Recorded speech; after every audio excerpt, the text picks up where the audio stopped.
Muy bien. Vamos a volver a Isaías 6. Hace 8 días predicamos o iniciamos nuestro mensaje en Isaías capítulo 6 para hablar de pecado. Y lo que aprendimos es que frente a la santidad de Dios, o sea, nosotros tenemos categorías, ¿cierto? Yo soy más o menos buena gente, soy más o menos buen esposo, pero así seamos maravillosas personas, si comparamos lo que somos frente a la santidad de Dios, no hay nada que hacer. Siempre estamos debiendo algo. Pero sería muy triste pensar que eso es así nomás. Y observamos cómo increciendo, Romanos 7, Romanos 8, Romanos 9, nos lleva a entender y a reconocer nuestra naturaleza pecaminosa, pero cómo en Cristo hay salvación y cómo en Cristo también hay santificación. Esa salvación es solamente por la fe en Él, pero también hay que tener fe en Él para nuestra santificación. Y esa salvación es instantánea al poner nuestra fe en Él, pero esa santificación es un camino progresivo, es un camino, una peregrinación que hacemos con Él. Así que vamos a volver a Isaías 6, pero para ver otra vertiente del texto. Y vamos a ir al versículo 6, Isaías 6, versículo 6. Entonces, uno de los serafines voló hacia mí. Él tenía en su mano un carbón ardiente que había agarrado con unas tenazas de las brasas del altar. Tocó mis labios con él y dijo: mira, esto ha tocado tus labios, se limpia tu culpa, se perdona tu pecado. Y oí la voz del Señor que decía: ¿a quién enviaré? ¿Quién irá por nosotros? Entonces yo dije: aquí me tienes, envíame a mí. Listo. Estuvimos leyendo los anteriores versículos y miren, noten algo, estamos en Isaías 6. Si usted es un buen literato, esta debería ser la introducción del libro, ¿cierto? Es más emocionante. Pero si usted ve los primeros 5 versículos, son diferentes diferentes quejas, los anteriores capítulos, diferentes quejas de Isaías que eran acciones proféticas reales, juzgando liderazgos corruptos que había en Israel, idolatría y demás. Pero si eso hubiera seguido así, Isaías sería casi como un fariseo más, alguien que simplemente señalaba los pecados de otros. Pero hace 8 días vimos que la respuesta de Isaías, ya no simplemente juzgando a los demás, aunque era una ordenanza divina, sino al observar la santidad de Dios. ¿Qué dice Isaías? Ya no hay contra los demás, sino hay contra quién. Hay de mí, que soy un hombre pecador. Uno pensaría que si Isaías estaba sirviendo en el templo y era un sacerdote, pues era una persona más o menos buena, ¿cierto? Más o menos aceptable en nuestros estándares. Un buen tipo, alguien que quisiéramos tener aquí en la iglesia. Pero cuando él se ve frente a la santidad de Dios, ¿qué dice? Ay de mí, que soy un hombre pecador y de un pueblo pecador. Entonces, esto es muy importante porque nosotros ya hace 8 días, y a quienes no vieron la predicación hace 8 días, les recomiendo que la escuchen. A mí me gustó mucho, espero que ustedes también, pero sobre todo es por el mensaje, porque muy pocas veces nos atrevemos a hablar de pecado directamente. Y a veces lo vemos solamente, sí, no me hablen de eso. Tenemos que hablar de pecado, pero también de la solución que nos da el Evangelio. Y precisamente nos vamos a enfocar que en este mismo texto de Isaías, esto que leímos hoy, no lo vimos hace 8 días. Y es que el ángel toma un carbón ¿de dónde? De un altar. En los altares, ¿qué se ofrece? Sacrificios. ¿Quién es el sacrificio perfecto? Jesucristo. ¿Cierto? ¿De dónde salió el material para limpiar aquello que era un instrumento de pecado en palabras de Isaías? Del altar. Algo así como una representación de que nuestra sanidad, nuestra libertad del pecado solamente puede venir de Cristo. Y nos encanta escuchar historias de conversiones extraordinarias, que de un día eras terrible y al otro día eras maravilloso, o también nos encanta cosas, ¿cómo decirlo? Cosas muy drásticas, cambios muy drásticos. Pero el Señor nos habla en su palabra y nos muestra sobre este cambio que es a diario y todos los días. ¿Por qué la necesidad de orar? ¿Será que Dios necesita que le digamos, ay, tan bonito, tan santo, tan justo? Dios no necesita que le digamos eso, Él ya lo sabe, Él lo es.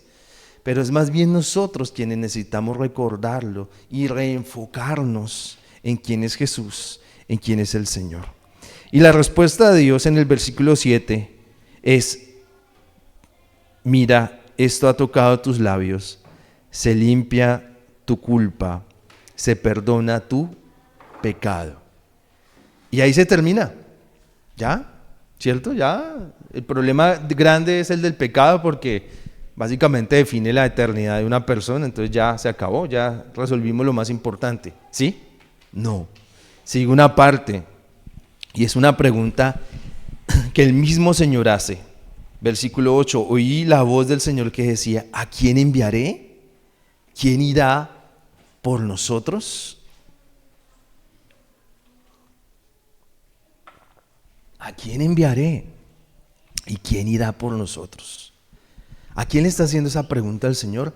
A aquellos que fueron perdonados, a aquellos que fueron santificados. Miren que el Señor no dice, listo, ya no es como el hospital, ¿sí o no? En el hospital operan la gente y ya puede salir. Está sangrando un poquito, pero no, puede salir. El Señor lo sana, pero a la vez dice, necesito que hagas algo. Y el Señor nos pregunta a nosotros, ¿a quién enviaré y quién irá por nosotros? Y este texto pues obviamente se usa mucho en las misiones, ¿cierto? Y cuando leemos esto nos imaginamos ir a África, ir al Amazonas y eso. Pero la misión está muy cerca. La misión está donde tú caminas a diario. La misión está en tu propia familia. Y la respuesta de Isaías es un cheque en blanco. Porque dice, entonces yo dije, aquí me tienes, envíame a mí. Aquí me tienes, envíame a mí. Y esa es la respuesta que debemos dar al Señor. ¿Cómo tú puedes enviarme? ¿Cómo tú puedes guiarme? ¿Cómo tú puedes, simplemente estoy disponible para ti? Y a veces esperamos que esto sea una cosa como muy rara. O sea, como que envíame a mí y de verdad se me tiene que aparecer un ángel y ya, no. En lo que usted está haciendo a diario, allí es donde Dios se está moviendo y lo está llamando a hacer algo. Porque precisamente el mensaje de hoy se llama actúa. Ya hace 8 días hablamos de pecado y cómo somos perdonados, pero ahora hay que actuar. Ahora hay que hacer algo que Dios nos está llamando a hacer. Esta semana hemos estado leyendo un libro del Antiguo Testamento que se llama Esdras y lo invito a Esdras, capítulo 6, versículo 13. Esdras 6:13.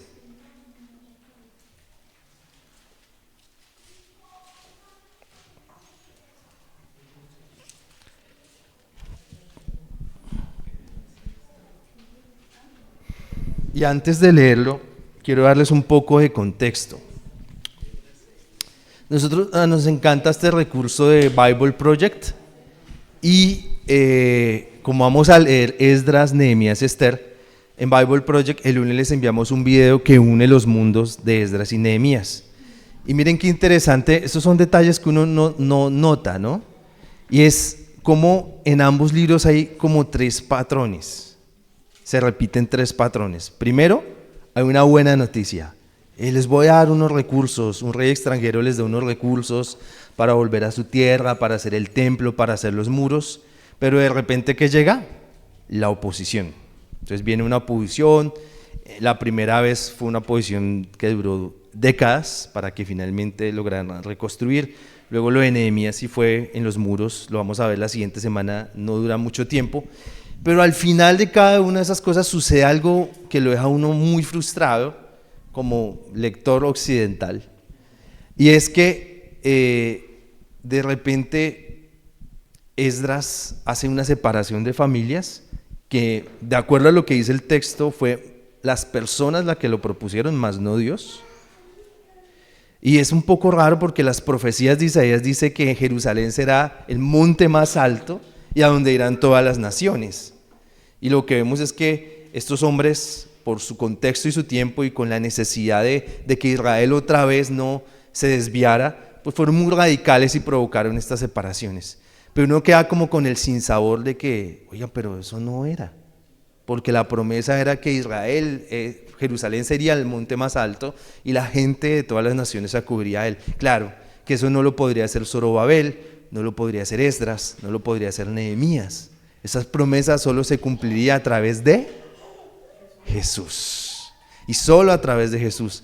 El problema de Israel y Palestina seguirá a lo largo del tiempo, y es injusto por ambas partes, es indefendible cualquiera de las dos partes. La única solución es Cristo, ni siquiera que establezcan un Estado, es Cristo la solución. Pero pues ambas partes se han negado a Jesús, como el resto de la humanidad. Entonces, esta parte que vamos a leer, Esdras 6:13 en adelante, nos va a hablar de acción. Dice, entonces, Tatenai,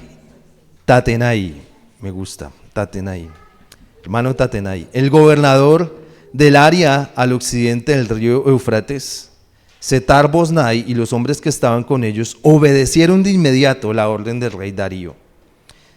Los líderes judíos continuaron con éxito la construcción. Todo salió muy bien porque siguieron cuidadosamente las profecías que les daban el profeta Ageo y Zacarías, hijo de Ido. Terminaron de construir el templo por el mandato del Dios de Israel y las órdenes de Ciro, Darío y Artajerjes, reyes de Persia. El templo fue terminado el tercer día del mes de Adar durante el 6º año del reinado de Darío. Los israelitas celebraron con mucha alegría la dedicación del templo de Dios. Los sacerdotes, los levitas y todos los que regresaron del cautiverio se unieron a la celebración. Para la dedicación del templo de Dios ofrecieron 100 toros, 200 carneros y 400 corderos. Y como ofrenda de purificación de los pecados de Israel se sacrificaron 12 chivos, uno por cada una de las tribus de Israel. Luego establecieron a los sacerdotes en sus turnos y a los levitas en sus puestos para que sirvieran en el culto del templo de Jerusalén, tal como lo ordena la ley de Moisés. Los judíos, sigo en el 19, que regresaron del cautiverio, celebraron la Pascua el día 14 del primer mes. Los sacerdotes y los levitas estaban ya purificados y por eso sacrificaron el cordero de la Pascua por todos los judíos que habían regresado del cautiverio, por sus hermanos los sacerdotes y por ellos mismos. Toda la gente de Israel que había regresado del cautiverio tuvo su cena de Pascua. También cenaron todos los que renunciaron a la impureza de la gente del país y se unieron para buscar al Señor, el Dios de Israel.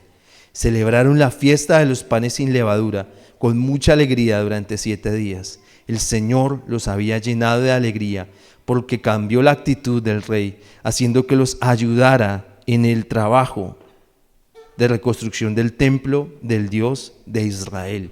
De nuevo, eso no es como, nos dieron el permiso de construcción. Mire cuántos reyes menciona: Ciro, Darío y Artajerjes. Esto fueron décadas. Y finalmente obtienen una respuesta de parte de Dios. Décadas y finalmente obtienen la respuesta. Pero yo quiero hacer notar 2 cosas, y es que ellos recibieron y hicieron las cosas no porque fueran judíos súper inteligentes y súper voluntariosos, sino porque siguieron los mandatos establecidos en la ley de Moisés y escucharon a los profetas Zacarías y Ageo. Gracias a Dios, como iglesia no tenemos profetas que nos dirijan, ¿sí? Tenemos la Biblia que nos dirige. Si imagina usted, nos toca tener un WhatsApp. No, necesito hacer un negocio, escribámosle a la profeta. O hacer fila para que la profeta nos indicara eso. No. Y ahora, estos hombres, Ageo y Zacarías, recuérdelo, hacen parte de los textos de los profetas menores. Lo que ellos decían no eran sus palabras, eran la palabra de Dios, la palabra del Señor. Entonces la pregunta, iglesia, es, ya que hemos sido perdonados, ya que le hemos presentado al Señor nuestros pecados, reconocer que delante de su santidad no hay nada que podamos hacer, y que hemos recibido de esa carbón encendido del altar que ha limpiado nuestros labios, ahora hay que actuar. Y miren que esta gente estaba en una situación similar, porque ellos venían del exilio. ¿Y qué era el exilio? El exilio fue el resultado del juicio de Dios. Y a veces cuando pensamos en el juicio de Dios, pensamos que es como Dios con un palo ahí pegándonos en la cabeza. No, el juicio de Dios para Israel fue aplazado por años y por años y por años, hasta que el Señor permitió que ellos fueran llevados a la cautividad. Y proféticamente Jeremías dice que volverían, y volvieron. O sea que ellos también están en esa actitud de que he sido perdonado y estoy regresando. Ahora, usted ya sabe qué pecados Dios le ha perdonado. Ahora, ¿qué es lo que usted tiene que hacer? Y le voy a poner el paralelo. ¿Qué tiene que hacer? Israel tenía que hacer lo que dijo Ageo y Zacarías, los profetas del Señor, y lo que dice la ley de Moisés. Ahora, ¿usted qué tiene que hacer? Lo que Dios dice en su palabra sobre lo que usted hace. En su trabajo, en su rol como hombre de familia, en su rol como mujer de familia, en su rol gestionando su propio dinero, en su rol gestionando sus emociones. Recuerden que hace unas semanas aprendimos que la Biblia es como el jazz. No va a decir exactamente, no fume cigarrillo electrónico, ¿sí? No pases mucho tiempo en redes sociales, porque eso no existía en su momento. Pero sí nos dice que somos llamados a vivir en libertad y que nada nos debería atar. Entonces, actuar no es simplemente ser reaccionarios. Actuar significa responder de acuerdo a lo que la palabra de Dios dice para nosotros.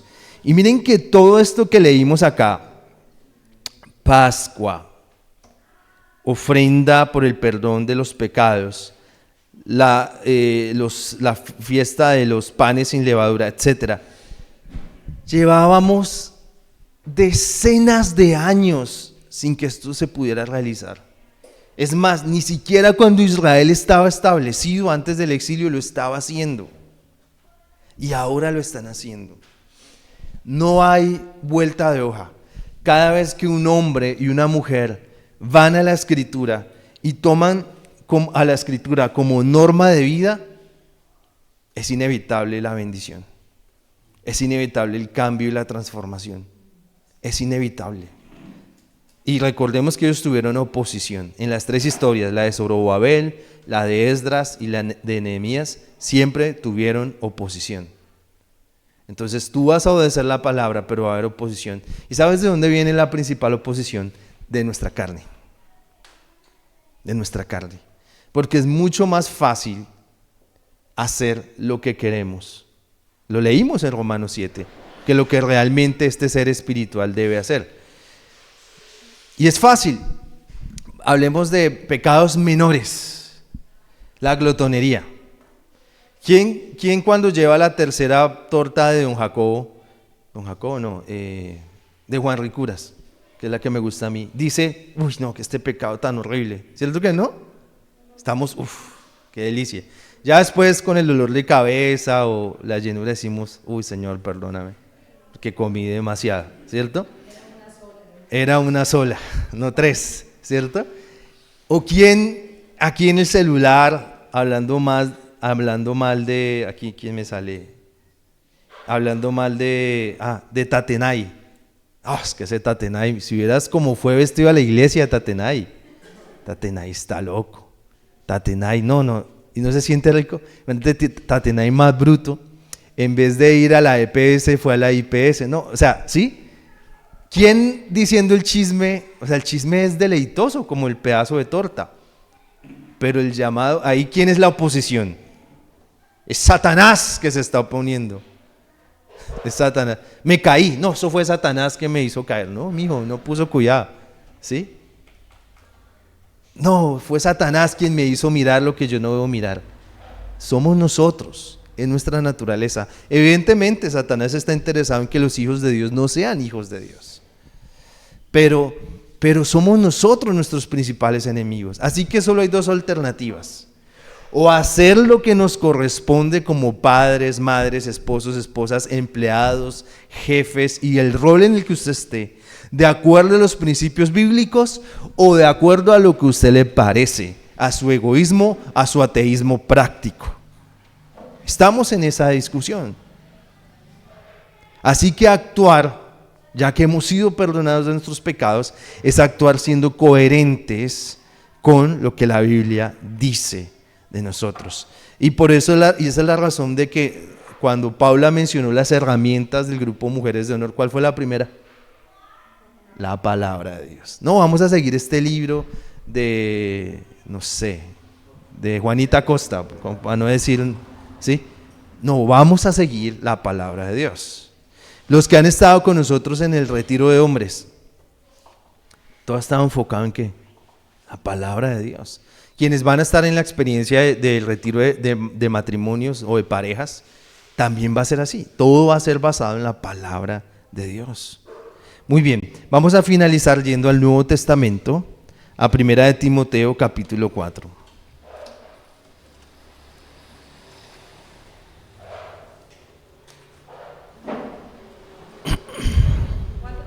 Sí. Hay dos, 1 de Timoteo 4:11.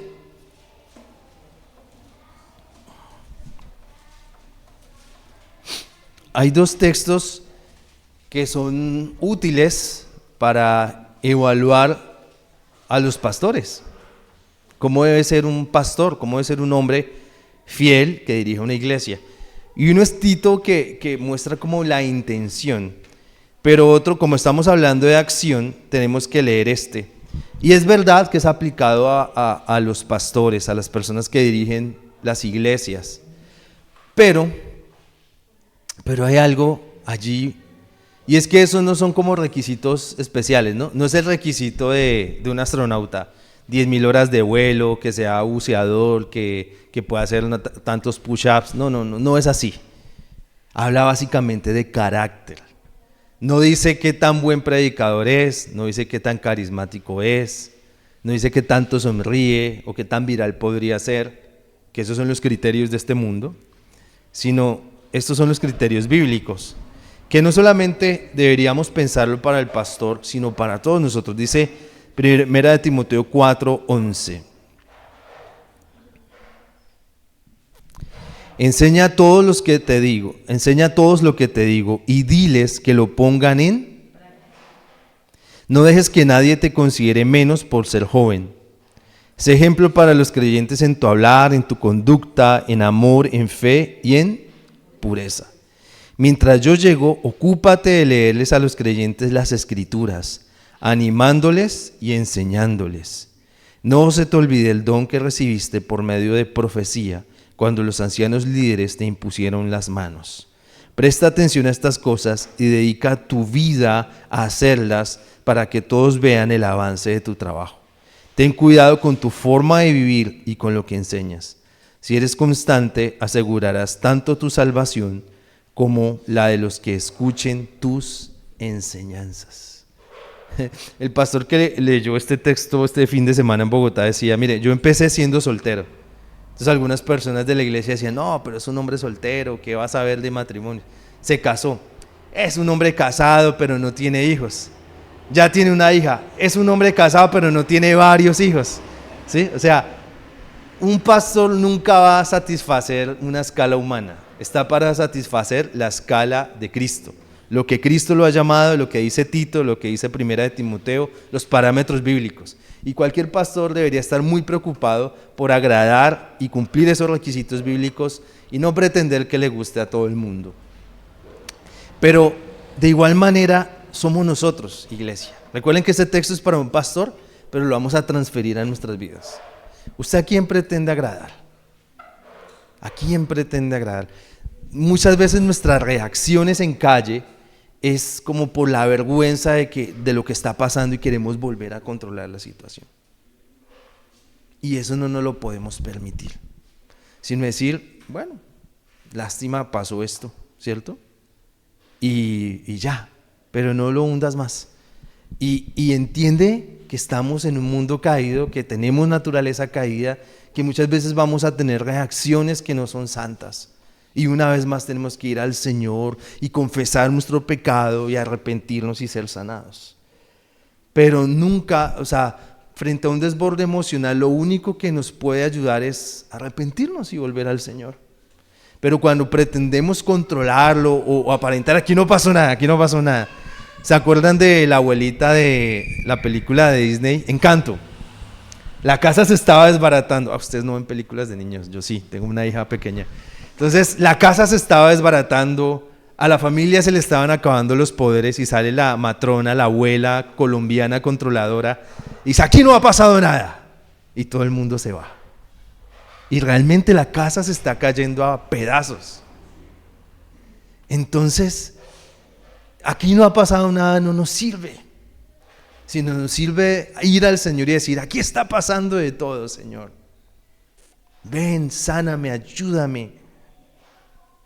Y nunca pretendas agradar a otros. No menosprecien tu juventud, que no menosprecien porque tienes ahora muchos años, que no menosprecien porque eres mujer, que no te menosprecien porque eres hombre, porque ahora parece que ser hombre es malo, que no menosprecien tu forma de vestir. Olvídate de cualquier cosa que pretenda menospreciarte. Enfócate en que te ha aceptado tu Señor y Salvador, como eres, en las luchas que estás viviendo, y ante Él podemos confesarnos.